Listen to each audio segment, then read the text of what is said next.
प्रदेशवासियों के लिए नए साल में गुरुवार से आर्थिक विकास की नई शुरुआत होगी। इसमें new western dedicated front corridor के तहत न्यू रेवाड़ी से न्यू मदार खंड का लोकार्पण पीएम मोदी के हाथों होगा। वहीं न्यू अटेली से न्यू किशनगढ़ के लिए इलेक्ट्रिक कंटेनर ट्रेन भी रवाना होगी। वीसी के जरिए होने वाले समारोह में राज्यपाल कलराज मिश्र और मुख्यमंत्री अशोक गहलोत के साथ रेल मंत्री पीयूष गोयल भी जुड़ेंगे। आपको बता दें कि डीएफसी प्रोजेक्ट में 6 राज्य शामिल हैं, लेकिन सबसे अधिक 39% भाग राजस्थान से होकर गुजर रहा है। इसीलिए इसका लाभ भी सबसे अधिक राजस्थान को ही मिलने वाला है।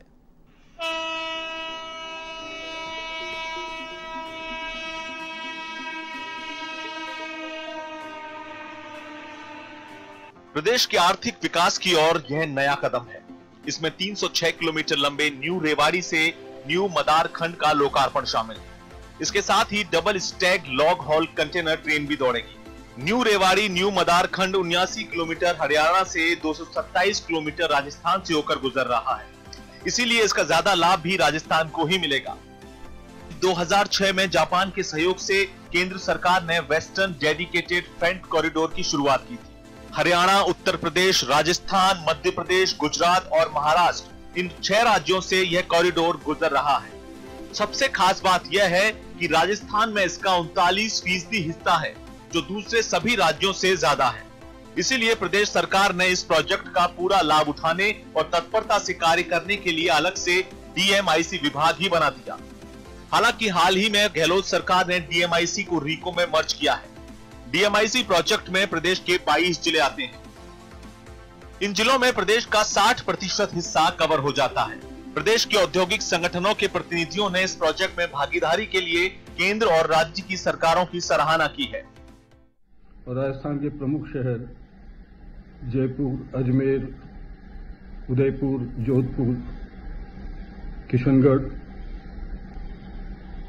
होता हुआ निकलेगा, जिससे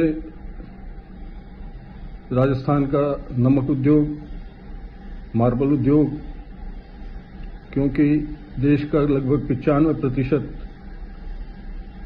मार्बल का उत्पादन राजस्थान में होता है और यहां से पूरे देश में जाता है, तो इससे बड़ा जो माल का ढुलाव है, जो ट्रांसपोर्टेशन कॉस्ट है, वो काफी कम हो जाएगी। इंडस्ट्रियल कॉरिडोर प्रोजेक्ट जो हमारे प्रधानमंत्री जी शुरुआत कर रहे हैं, हमारे लिए बड़ी खुशी की बात है। हमारे राजस्थान के मुख्यमंत्री अशोक गहलोत भी इस प्रोजेक्ट में शामिल रहेंगे, इस उद्घाटन समारोह में शामिल रहेंगे और ये खासकर हमारे राजस्थान के लिए बहुत महत्वपूर्ण है, क्योंकि पूरे प्रोजेक्ट के अंदर कम से कम 40% एरिया राजस्थान से कवर करता है। राजस्थान के अंदर इसको लेके व्यापार की बहुत संभावनाएं बढ़ेगी। व्यापार और इंडस्ट्रियल जगत इसको लेके बहुत उत्साहित है। Western dedicated front corridor Haryana में दादरी से शुरू होकर 1500 किलोमीटर का सफर तय करते हुए मुंबई के जवाहरलाल नेहरू बंदरगाह तक पहुंचेगा। इस पूरे प्रोजेक्ट में केंद्र सरकार की जिम्मेदारी डेडिकेटेड रेलवे लाइन विकास करना है। राज्य सरकार को इस रेलवे लाइन के दोनों तरफ 150 किलोमीटर तक इंडस्ट्रियल कॉरिडोर विकसित करना है। इसमें कुल 24 industrial region, 8 smart city, 5 power project, 2 अंतर्राष्ट्रीय एयरपोर्ट और 2 लॉजिस्टिक हब तैयार होंगे। मुख्यमंत्री अशोक गहलोत इस प्रोजेक्ट को प्रदेश के आर्थिक विकास की धुरी मानते हैं। उन्होंने डीएमआईसी प्रोजेक्ट के तहत बजट भाषण में खुशखेड़ा, बिभारी, नीमराणा और जोधपुर, पाली, मारवाड़ में 2 विशेष औद्योगिक क्षेत्र विकसित करने की घोषणा की थी। इस पर इन दिनों तेजी से काम किया जा रहा है। राजस्थान में जितने भी माइंस, मिनरल्स है, वो सारी heavy weight load factoring transportation है, जिनमें भाड़ा ज़्यादा लगता है, एरिया ज़्यादा लगता है, कॉस्ट उसकी कम होती है। तो डेडिकेटेड फ्रेट कॉरिडोर से उन सारी इंडस्ट्रियों को बहुत बड़ा लाभ मिलेगा, चाहे वो किसी भी प्रकार की माइनिंग इंडस्ट्री हो। तो मेरा सरकार से निवेदन है, राजस्थान सरकार से, वो भी इसमें कदम से कदम मिला करके राजस्थान के उद्योगपतियों को चौमुखी विकास देने के लिए उनके साथ अपने जो क्षेत्र के कार्य हैं, अपने संपूर्ण कार्यों को टाइम में तो पूरा करें। वेस्टर्न डेडिकेटेड फ्रंट कॉरिडोर यदि योजना के अनुसार कार्य रूप लेता है तो देश के साथ प्रदेश के आर्थिक विकास में भी मील का पत्थर साबित होगा।